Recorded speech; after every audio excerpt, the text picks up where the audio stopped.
새 예배당에 가서도 더 한결같은 마음으로 충성하고 헌신하셔서 여러분의 찬양을 통해서 굳은 마음들이 깨어지고, 여러분의 찬양을 통해서 악한 원수 마귀 사탄의 세력들이 물러가는 놀라운 역사가 임하기를 간절히 축복합니다.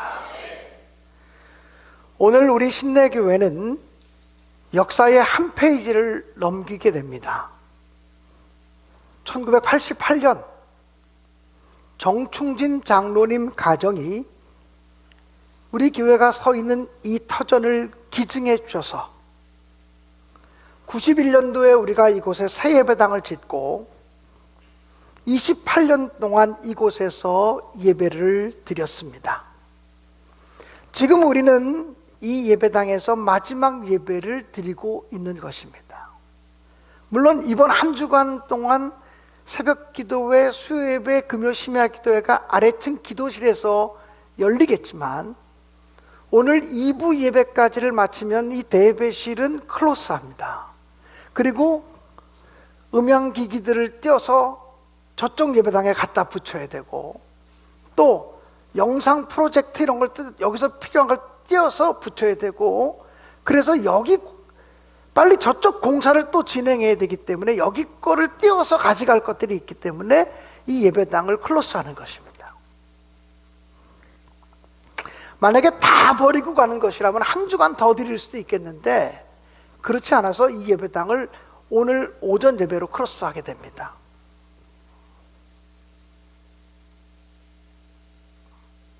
그래서 오늘 예배 드리시는 여러분 한 분 한 분을 다함이 없는 하나님의 사랑으로 축복하고, 그리고 정말 사랑합니다. 정말 감사합니다. 하나님께 영광을 돌립니다. 저는 성전 건축을 시작하면서 예기치 못한 축복이라고 하는 화두를 하나님으로부터 받았습니다. 그래서 예기치 못한 시리즈의 설교를 오늘 44번째 이어가고 있습니다. 다음 주일까지 예기치 못한 시리즈로 설교하려고 합니다. 그러니까 다음 주 설교하면 45번째 예기치 못한 시리즈의 설교를 하면서 마감하려고 합니다. 오늘 설교 제목은 예기치 못한 영웅입니다. 국어사전에서 영웅이라고 하는 단어를 찾아보니까 지혜와 능력이 뛰어나고, 지혜와 능력이 뛰어나고 용맹하여 보통 사람이 해내기 어려운 일을 해내는 사람이라고 기록되어져 있었습니다. 영웅이 뭐냐? 다른 사람들보다 지혜도 뛰어나고 능력도 뛰어나고, 그래서 보통 사람이 해낼 수 없는 일을 해내는 사람들을 영웅이라는 게 말하고 있습니다.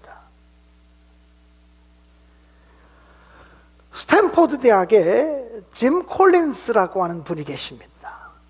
이 사람이 쓴 책 가운데 성공하는 기업들의 8가지 습관이라고 하는 책이 있습니다. 이 책의 저자인 짐 콜린스는 많은 조사와 많은 리서치를 통해서 성공한 기업의 배후에는 뛰어난 카리스마를 가진 지도자가 존재한다고 생각하는 것은 신화일 뿐이다라고 얘기했습니다. 그러면서 세계의 유수한 기업들 가운데 놀랍게도 뛰어난 지도자가 아니면서도, 특출난 지도자가 아니었음에도 불구하고 기업들을 잘 이끌어간 사람들이 적지 않다고 하는 그런 주장을 했습니다. 저는 이 짐 콜린스라고 하는 사람의 주장이 우리 신앙의 역사 속에서도 얼마든지 일어날 수 있다고 생각을 합니다. 하나님의 나라를 위해서 쓰임받은 사람들은 반드시 다른 사람들보다 지혜가 뛰어나거나 지식이 뛰어나거나 능력이 많거나 이런 사람이 아닐 수도 있다라고 하는 사실입니다. 하나님은 지식이 많은 사람만을 쓰시지 않는다는 거예요. 하나님은 능력이 많은 사람을 꼭 골라 쓰는 거 아니라는 거예요. 하나님은 잘생기고 멋지게 생긴 사람만 들어 쓰시는 것도 아니라고 하는 거예요.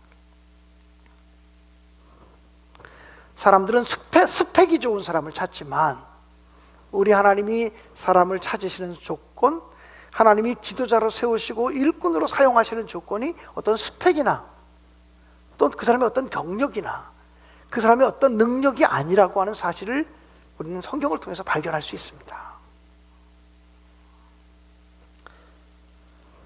히브리서 11장은 전설적인 믿음의 영웅들을 기록하고 있는 책입니다. 그래서 히브리서 11장을 믿음의 전당이라고 얘기할 수 있습니다. 영웅적인 믿음을 가지고 있는 사람들을 기록한 것이 히브리서 11장입니다.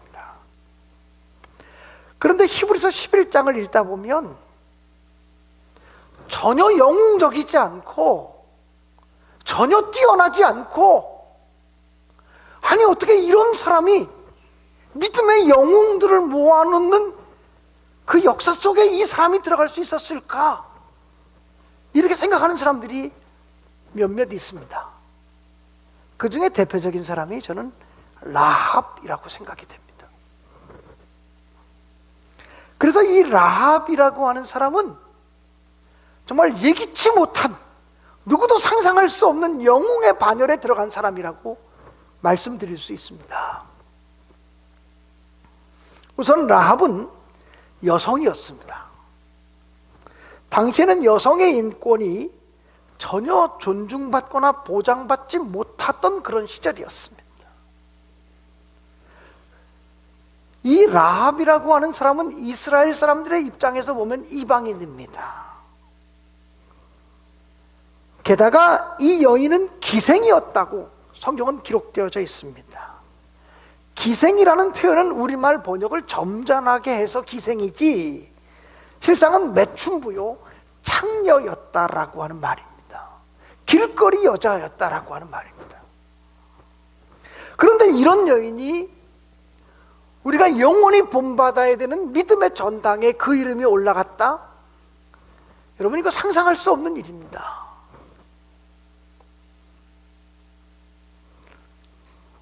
어떻게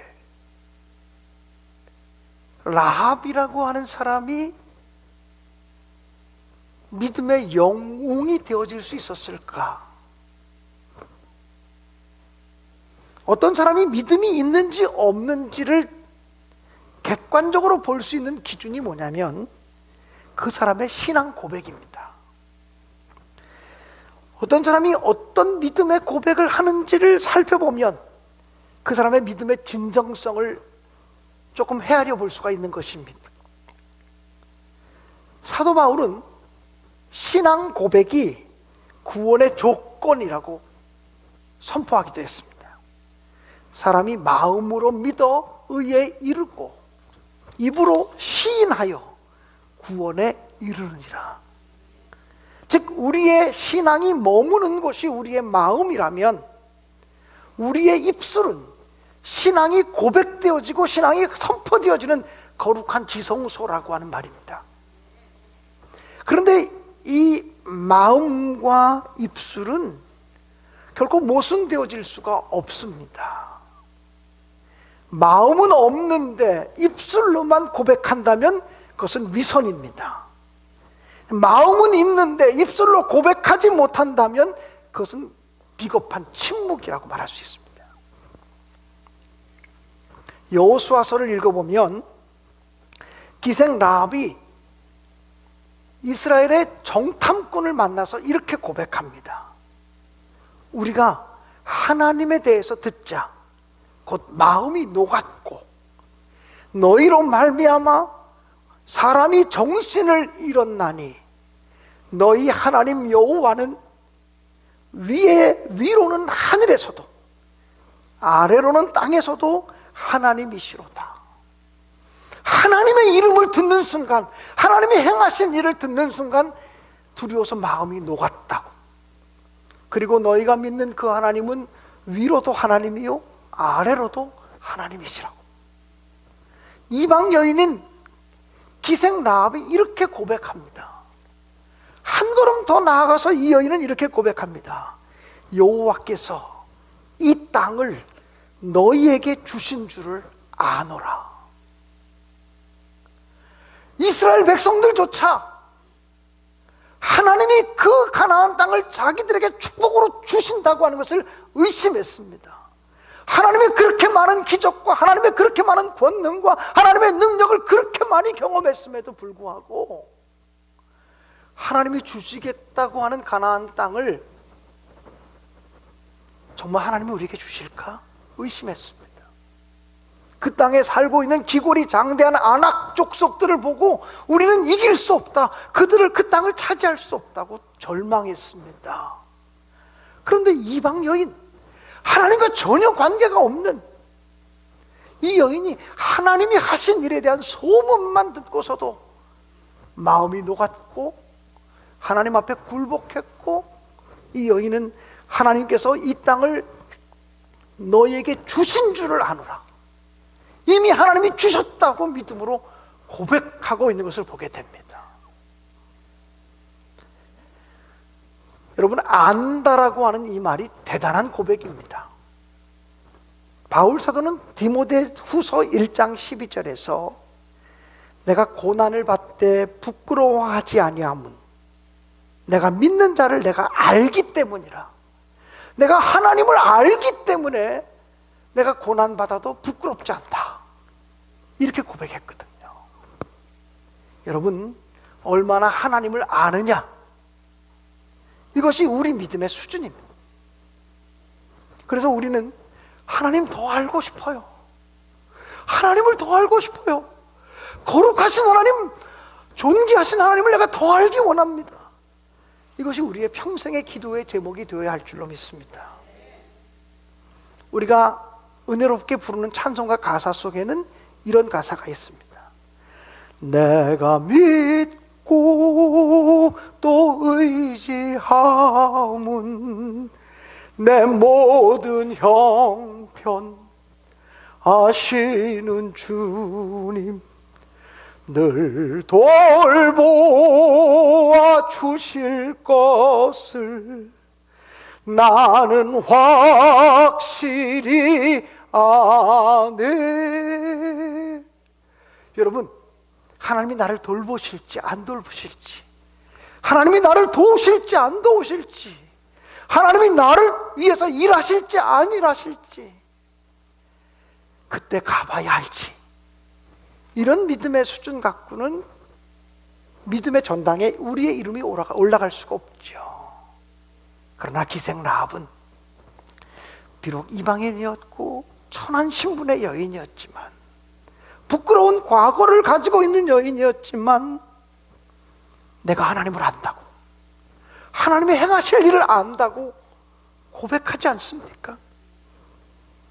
그래서 그 여인은 평범하지만, 아니 평범 이하의 여인이었지만 예기치 못한 믿음의 영웅의 반열에 올라가게 되었다라고 하는 사실입니다. 이 여인은 아는 것으로 멈춰지지 않습니다. 하나님이 행하실 일을 안다면, 하나님이 행하실 일을 확신한다면 내가 움직여야지, 내가 행동해야지라고 생각합니다. 그래서 이 기생 라합은 가나안 땅에 정탐하러 들어온 2명의 정탐꾼을 목숨을 걸고 숨겨줍니다. 믿음을 위해서 모험했다라고 하는 것입니다. 자기가 믿는 하나님을 위해서 모험을 감행했다라고 하는 의미입니다. 야고보서 2장에 보면 이렇게 표현되어 있습니다. 이와 같이 기생 라합이 사자를 접대하여 다른 길로 나가게 할 때에 행함으로 의롭다 함을 받은 것이 아니냐. 영혼 없는 몸이 죽은 것 같이 행함이 없는 믿음은 죽은 것이니라. 행함 있는 믿음의 대표자로 기생 라합을 야고보서는 소개하고 있습니다. 야고보서를 읽어보면요, 믿음의 대표자로 아브라함을 얘기하고 행함의 대표자로 기생 라합을 얘기합니다. 이 라합이라는 여인이 아브라함과 어깨를 견주는 사람으로 소개되어지고 있다는 거예요.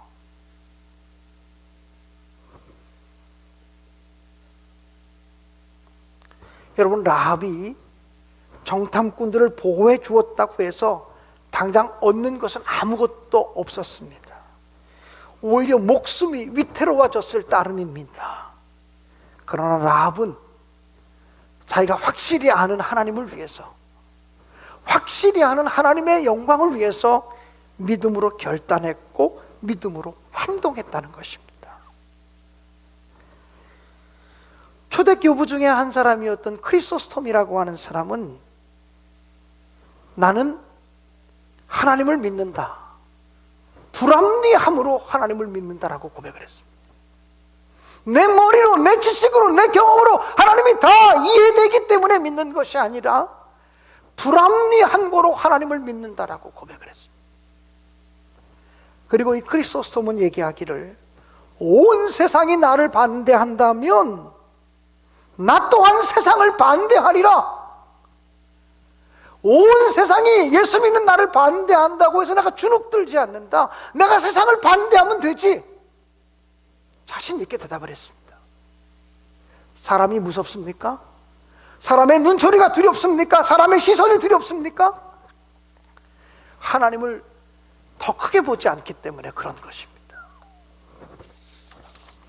하나님을 우리가 확실히 안다면 우리는 기생 라합처럼 내가 믿는 하나님을 위해서 모험할 수 있고 내 삶을 투자할 수 있고 배수진을 치고 내가 죽는 한이 있더라도 하나님께 한번 올인하겠다, 이런 고백이 나올 때 평범 이하의 여인이었어도 예기치 않은 믿음의 영웅으로 취급받게 되었다라고 하는 사실입니다.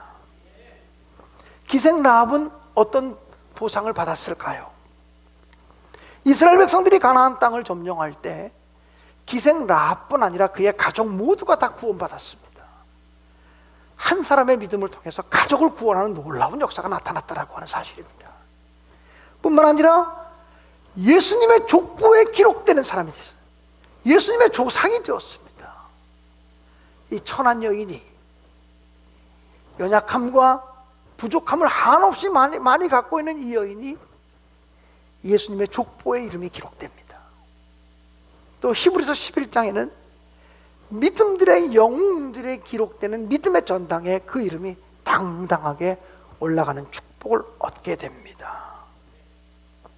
사랑하는 성도 여러분, 우리 시대에 도대체 누가 영웅입니까? 하나님께 쓰임받는 영웅들은 지식이나 명예나 권력이나 능력이 탁월하기 때문에 영웅으로 쓰임받는 것이 아닙니다.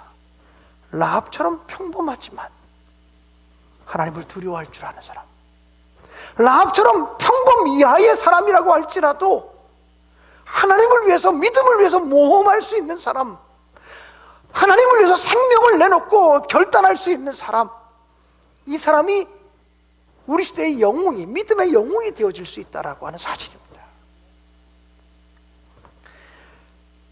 하나님께 쓰임받은 사람들을 성경을 통해서 보면 대부분의 사람들이 평범 이하의 사람인 것을 보게 됩니다. 주님은 세상의 천한 것들과 세상의 약한 것들을 들어서 강한 자들을 부끄럽게 하실 수 있습니다. 세상에 지혜 없는 자들을 통해서 지혜 있다고 말하는 사람들을 부끄럽게 하실 수 있는 분이십니다. 세상에 약한 자들을 들어서 강한 자들을 이기게 하실 수 있는 능력이 주님의 능력입니다. 주님은 능력이 많으시기 때문에 당신을 신뢰하고 당신을 의지하는 사람을 붙들어서 하나님의 사람으로 사용하기를 원하신다라고 하는 사실입니다.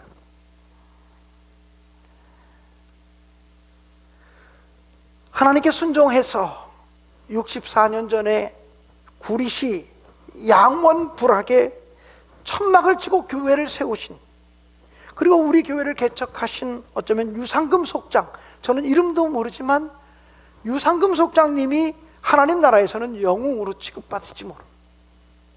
일대 담임자로서 천막교회 우리 교회를 섬기셨던 차미가 전도사님, 저는 이름도 모르지만 얼굴도 본 적이 없지만 그분이 하나님 나라에서는 영웅으로 취급받을지 모릅니다. 가난하고 작은 교회에 부임하셔서 삶의 열정을 쏟아부으셨던 역대 담임 목사님들, 전도사님들, 이 교회를 세우기 위해서 눈물로 희생하며 헌신하신 장로님들을 비롯한 여러분들이 하나님 나라에서 영웅이 되어질 수 있습니다. 이름도 없이 빛도 없이 헌신하신 분들, 하나님의 능력을 믿고 모험하며 헌신하신 분들이 이 교회의 주인공일 뿐만 아니라 하나님 나라의 영웅이라고 하는 사실입니다. 오늘 지금 이 자리에서 새로운 역사의 한 페이지를 넘기면서 우리 교회의 시대적인 사명인 성전 건축의 사명을 완수하시기 위해서 기도하시고 헌신하시고 충성하시는 여러분들이 하나님 나라의 영웅이 되어질 수 있다고 저는 분명히 믿습니다. 우리가 장차 하나님 나라 갔을 때 하나님 나라의 영웅 집에 저와 여러분의 이름이 자랑스럽게 기록되어질 수 있도록 더 뜨겁게 행동하시고 더 뜨겁게 결단하시고 더 뜨겁게 충성하시고 하나 되어 주님의 교회를 세워나갈 수 있기를 간곡히 축원합니다. 기도하겠습니다. 하나님 아버지, 감사합니다. 우리의 예배를 받으시옵소서. 우리의 기도를 받으시옵소서. 성령과 권능으로 충만하게 하시고 하나님의 은혜로 채워주옵소서. 64년 전에 세워진 이 교회, 그리고 28년 전에 이곳에 성전을 건축했는데 28년 동안 이 예배당에 있어서 행복했습니다. 이 예배당 때문에 감사했습니다. 여기서 울고 웃은 시간 때문에 감사했습니다. 하나님, 모든 영광을 받으시옵소서. 주님의 이름만 높아지시옵소서. 지속적으로 충성하겠습니다. 하나님 함께 하시옵소서. 예수님의 이름으로 기도합니다. 아멘.